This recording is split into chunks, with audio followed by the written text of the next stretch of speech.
What have the professions of clerk, tax collector or preacher to do with women? These occupations have always been limited to men alone. Many women practiced law whilst others obtained posts as university professors. There was an agitation for the appointment of female judges, which, however, does not appear to have succeeded. Soon after this period, government and public order collapsed and foreign invaders overran the country.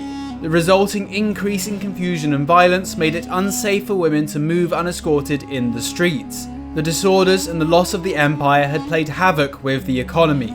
At such a moment, it might have been expected that everyone would redouble their efforts to save the country from bankruptcy, but nothing of the kind occurred. Instead, at this moment of declining trade and financial stringency, the people introduced a 5-day week. These are the words of Lieutenant General Sir John Bagot Glubb, writing in 1977 not about modern Britain, nor America, nor Europe, nor anywhere else in the modern world, but about the capital of the Abbasid Caliphate, Baghdad, as it stood in the late 9th century. It is remarkable that a culture so alien to our own, in a time so far from our own, under a religious tradition that we see as so much more fundamentalist than our own, would so closely parallel the state of the modern West today. Yet the comparison remains. 9th century Baghdad saw a wave of feminism, a collapse in sexual morality, a collapse in public order, an invasion of foreigners, unsafe streets, and no effort whatsoever to restore the safe, stable ways of the past,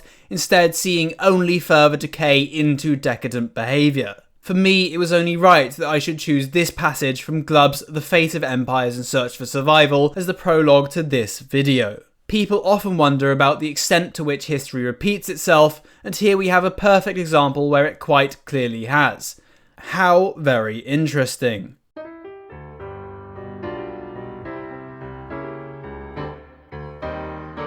Hello, hello, hello. As the viral meme goes, hard times create strong men create good times create weak men create hard times. Though the mechanisms behind this idea are complex, this meme still bears a fundamental truth about the cyclical nature of history. In this video, I shall investigate the ideas of cyclical history and explain the mechanisms behind them. These ideas come from the many prophets of doom who wrote about them, with the prophets all reaching the same general conclusions. These conclusions may not give one much encouragement, but as something to manage our expectations, the lessons of cyclical history are certainly ones that all men ought to learn and are vital if we want to understand and make peace with the world we face. Without further ado, let's begin.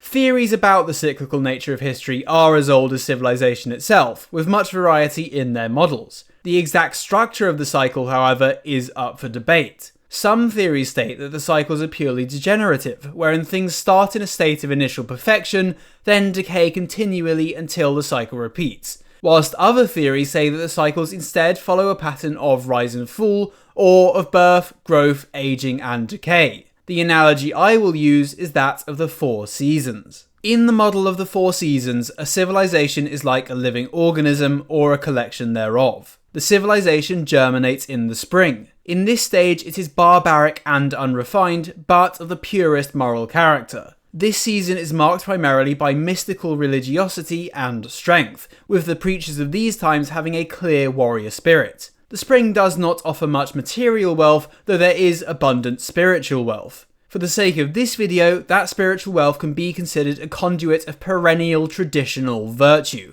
That which is good for humanity across all time and cultures, though through the particular interpretation of each individual tribe.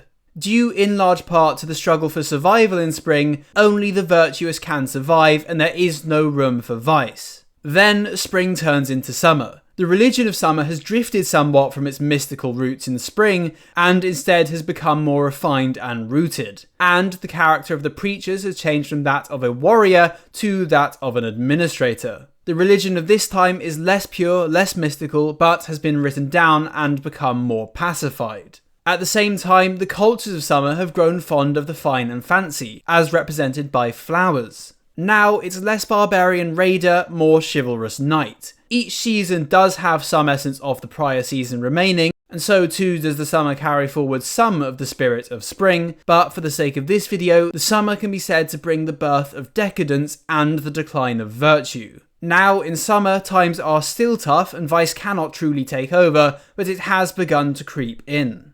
Then, what flowered in summer now bears fruit in autumn. Here, the culture is at its creative peak and sees the peak of its magnitude and glory. This is the time when civilizations expand into great empires and prosperity peaks. However, the people of this time, with the struggle for resources largely behind them, begin to reflect about their needs and their place in life. They seek to find rational explanations for the world around them, and they subject their faith, the very faith that had been ensuring their virtue, to the scrutiny of enlightenment. Without struggle, what need is there for virtue? Why not, after all, live a life of vice? Thus, the culture soul begins to decay at the behest of the rational men devoid of the spirit of spring. This time also comes with the universalization of the religion and the tolerance of outsiders, people who would have previously been discriminated against. Much as the leaves of the trees begin to fall despite the trees' growth, the cultures of autumn decay too, despite the peaking of their wealth and stature. Then, finally, autumn passes to winter. The cultural organism in winter does naught but decay. Prosperity may remain high for a while, but it is declining. Adherence to religion and virtue are here at all-time lows. Indeed, the religion in this time has been perverted beyond recognition, and anything of the spirit of the early faith is dead. The empires of autumn contract, the frontiers become less safe, yet the people themselves decay further into denial, delusion, decadence, and vice. The strength of the culture is all but gone. The animating spirit of the culture has withered away, and now only the hollowed shell of the civilization remains. From here, things will continue to worsen until the land is conquered from without, or experiences collapse from within. Hardship begets virtue, virtue begets prosperity, prosperity begets vice, and vice begets hardship. As I see it, we are in our civilizational winter. As bad as things seem today, however, I think we are only in our early winter. Relatively speaking, times are still good. Prosperity is still high, creative output is still admirable, and neither collapse nor conquest are by any means imminent. Yes, things are only getting worse, but it takes a long time for a flower to wilt, and we are not too far along in that process. Things can and will get worse, much worse, before we reach such a level of weakness that someone will come along to start the cycle again.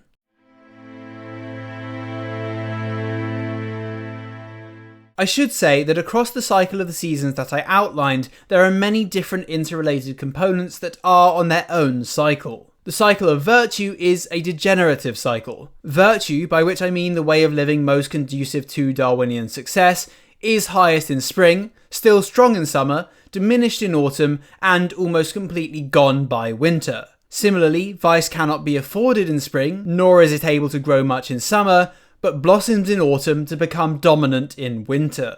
However, prosperity is lowest in spring, growing slowly in summer, reaching a peak in autumn, and remaining high throughout much of the winter.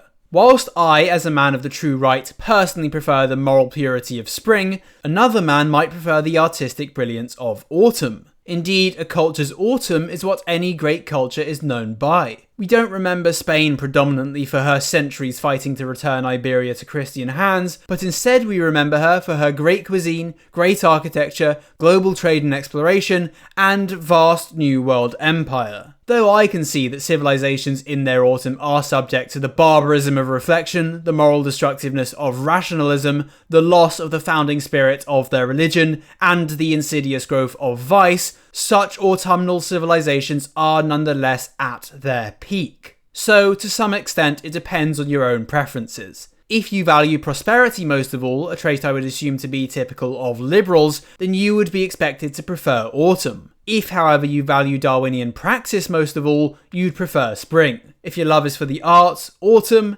If for religion, spring. And who knows, perhaps you prefer the middle ground of summer, which for us was the medieval era, a popular era by all means. Frankly, a case can be made for any of the first 3 seasons. Winter, however, can be given no love. Winter is a time of unmitigated decay. Virtue is in decline, religion is in decline, prosperity is in decline, and creativity is in decline. There may still be much in the modern world that people are fond of, but times were better before, and that's as simple as that. Only a degenerate hoping to recreate Sodom, Gomorrah, or the Weimar Republic could love the winter, and such people ought to be given no quarter.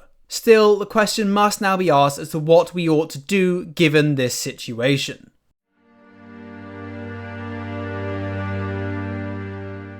Compared to the myth of progress, which bears so much appeal, the unavoidable cycles of history seem only too bleak. I know the urge that many feel to do what they can to make things better, yet the cyclical model makes it quite clear that decay and decline are inevitable, and all efforts to make it otherwise shall fail. Ultimately, this is something that one simply has to come to terms with. However, that is not to say that all hope and drive ought to be lost. Part of the reason why I chose the analogy of the seasons, rather than the more doomer analogies of the purely degenerative cycles, or the analogy of the life and death of men, is to put the following thing to you. When we are in winter, we see trees without leaves. Flowers that were there in summer have wilted away in autumn and are now gone.